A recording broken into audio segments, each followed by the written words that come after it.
Raise Happy Children Intensive, Week 3, The Power of Respect. Week 3 Actions. Practice thinking, speaking, acting respectfully. When you find yourself thinking a disrespectful thought, change it to a respectful thought. Commit to a daily respectful action. Outline for this week's session: language of respect, self-talk, cue, respected person, refocus to a respectful thought, daily respectful action, power of respect, when facing challenges, to being respectful. Acknowledge your respectful actions, expect your respectful actions, reward your respectful actions, celebrate your respectful actions. It is critical in this process of becoming respectful to your children that you practice speaking respectfully. The language of respect. Here are some guidelines and examples. Be polite. Please sit down. Would you please ask your brother? May I show you how? May I show you how I do it? Please be careful.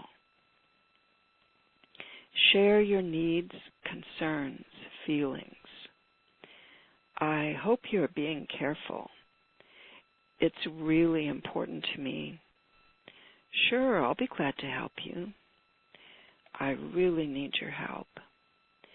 Thank you for helping me. I really needed your help. I really like it when you ask. Are you being careful? Is there anything you need?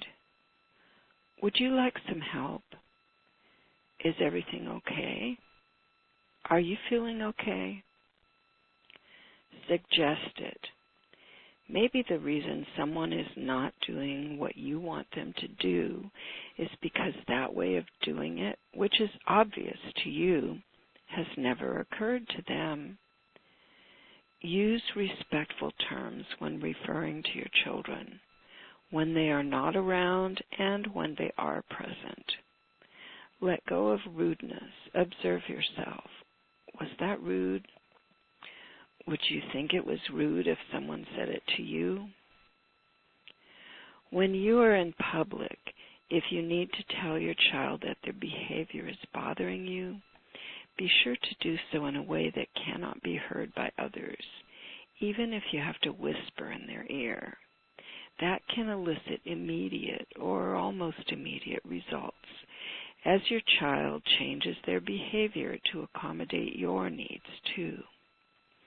Pay attention to how you speak to your children, the words you use, your tone. Would you speak to your respected person this way? Would you feel respected if someone spoke to you this way? Respectful self-talk. One of the most helpful skills that you can share with your child, starting from the beginning, especially with your 2-year-old, but even with older children, is to help them develop supportive, empowering self-talk. As parents, we have tremendous power over the self-esteem, the feelings of self-worth of our children, which is created by and reflected in their self-talk. In case you don't know what self-talk is, it's the part of our mind chatter that goes on telling us what we believe about ourselves. Do you say or do things that help your kids feel good about themselves? Do you give them approving, supportive, uplifting self-talk? What do they hear you say about them, to them? Do you say, I love you so much. You are very good at that. You make great choices. I am so proud of you. You may not have known these facts or been aware of them, but they are very instrumental in how your children are now. Of course, we can and do change our self-talk, our beliefs, but it's better and easier if we form good, self-serving, harmonious beliefs and self-talk from the beginning.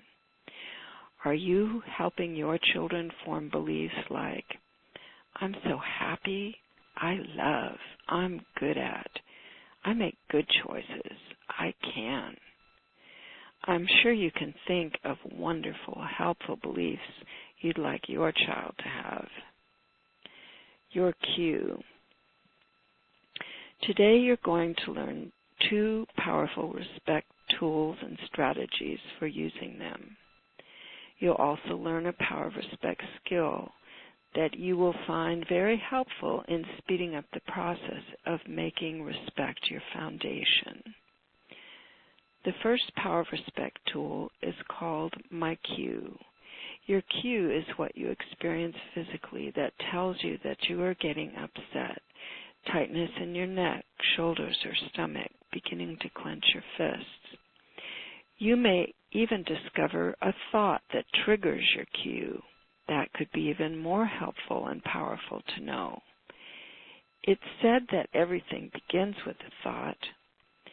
It's quite likely that the thought is about something you do not like, something frustrating, disappointing, painful, fearful. Remember, these are some of the emotions experienced before experiencing the secondary emotion, anger. In any case, the important thing for you to discover is your cue. What happens in your body before you get angry, before you do or say something harsh to your children?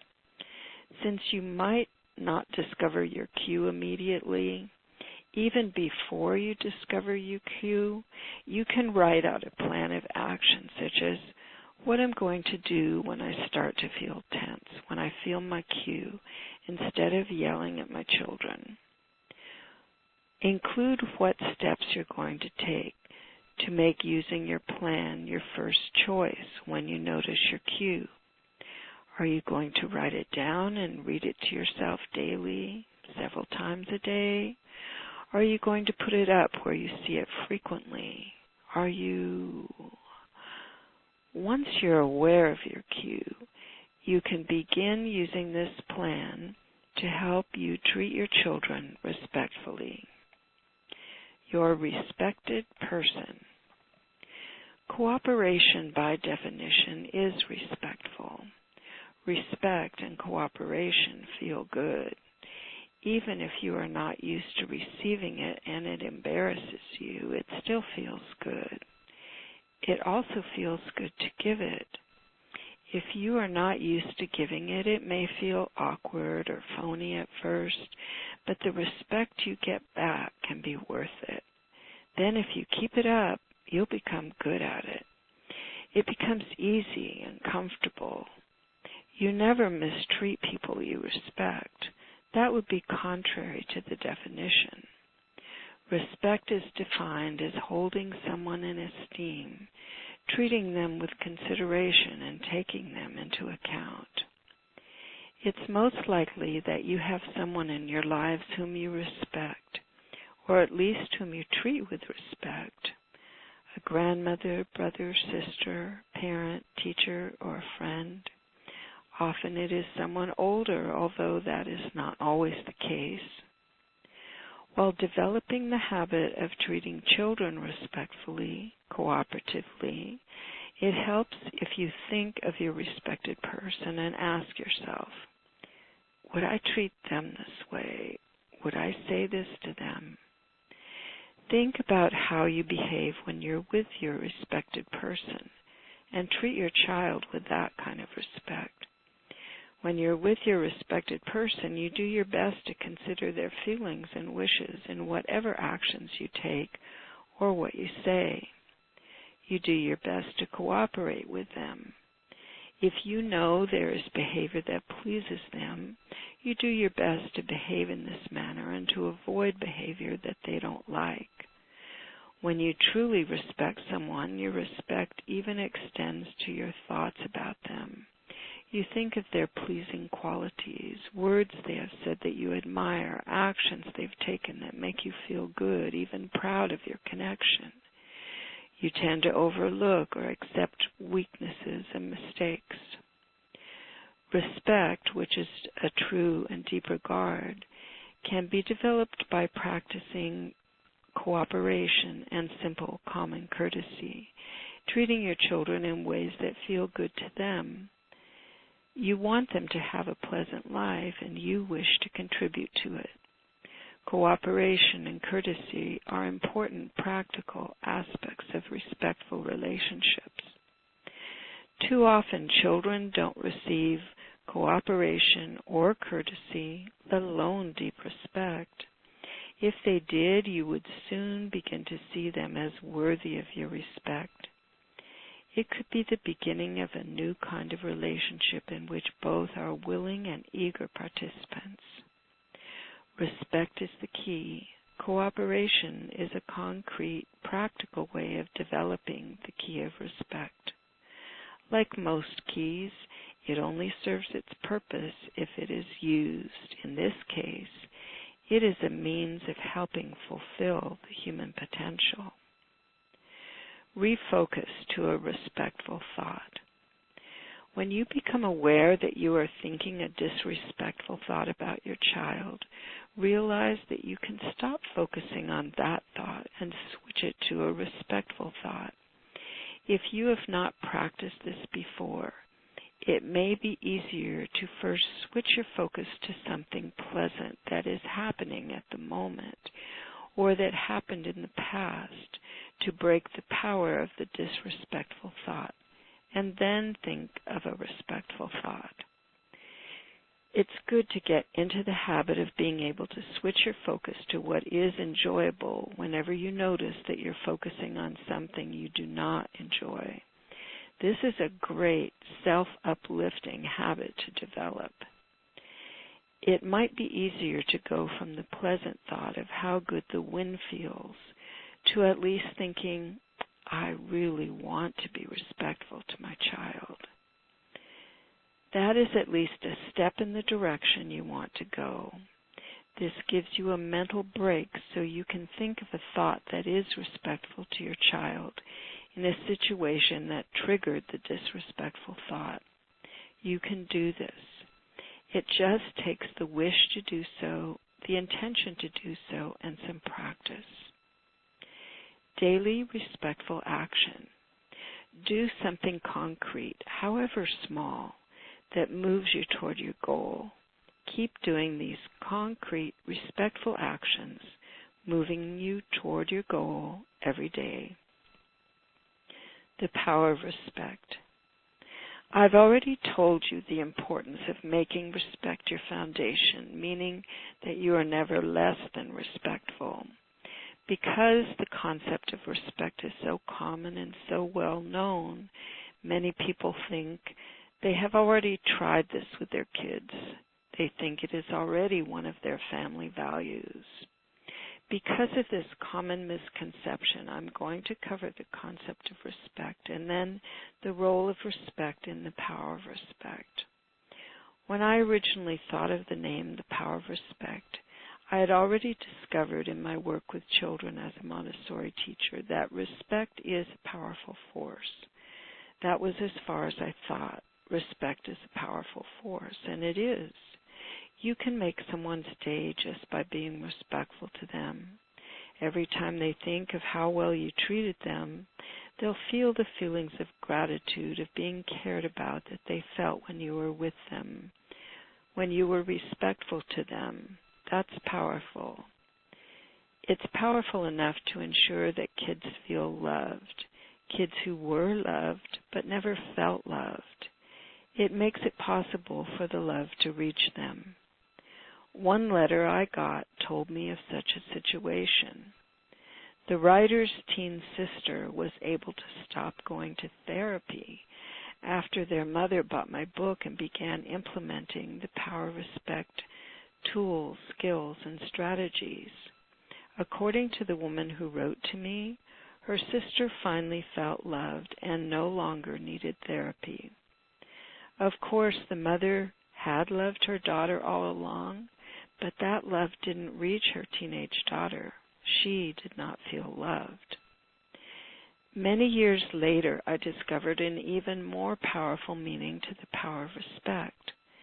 And the power of respect more exactly means that you respect someone, you treat them respectfully, and you respect yourself and treat yourself respectfully at the same time. This little word "and" is what makes the power of respect so powerful and so different from what most people think of as respect. That "and" stands for a huge difference, a whole person difference, and it results in harmony. The way most people think about respect is that when you are being respectful, you treat others respectfully, no matter what you think of them, even at your own expense. In other words, you learn to treat someone else respectfully, even if you have to be disrespectful to yourself. This practice is so common that it is actually a modern dictionary definition of respect. Just check out the Microsoft Encarta College Dictionary. The definition for respect says admiration. That's fine. And deference towards somebody. Deference means that you put someone else's needs before your own, so they get good treatment because they're worthy of respect, and whether you have to suffer or not is not considered important. Of course, you might say that being respectful to you is the other person's job. That's correct, but it's also your job. It's your responsibility to take care of yourself, too. Chances are that if the other person were being respectful to you, you would want to be respectful to them. That's a natural response in a powerfully good situation, especially if you are both being respectful to each other and to yourselves at the same time. That is harmony. The power of respect brings you another way, a harmonious way, a truly respectful way. The power of respect is the solution that I've discovered and developed to undo and eliminate the harm caused by the invisible root cause of the troubles, problems, and struggles that develop between kids and adults. Although it is great and most beneficial if children can be treated respectfully from the beginning of their lives, at any point that the respectful treatment begins, you are going to witness positive changes in the children. Think of the 16-year-old girl who was able to stop going to therapy. Problem vanished. There are so many examples. When I was a teacher, one of my students was an autistic boy whose mother really, really wanted him to attend regular classes. He didn't want to attend regular classes in middle school, but because I applied the power of respect, he was able to choose to attend and succeed in regular classes in high school. Problem vanished. So it doesn't matter at what age the power of respect is introduced into one's life. Of course, if children are raised with respect from the beginning, they do not have to remake themselves later. They have a strong foundation and can create themselves awesomely. When facing challenges to being respectful, remember, when you are feeling frustrated, disappointed, frightened, tired, hungry, it's more difficult to treat others respectfully. If you don't want to do or say things that you might regret later, have several plans of action to help prevent this.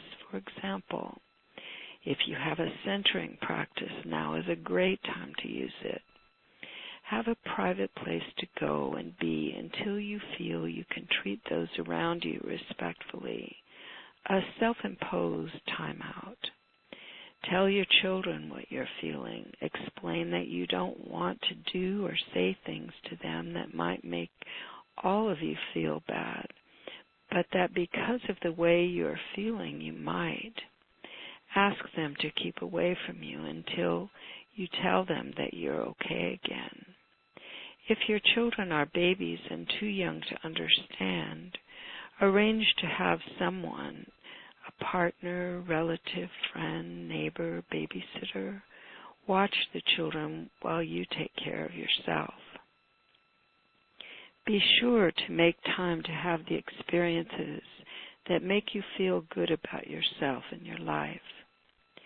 If your children are old enough, discuss this situation with them sometime when you're not in the middle of it.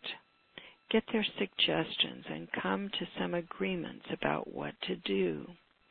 Maybe they could give you a massage, fix dinner, play the piano, or go visit friends.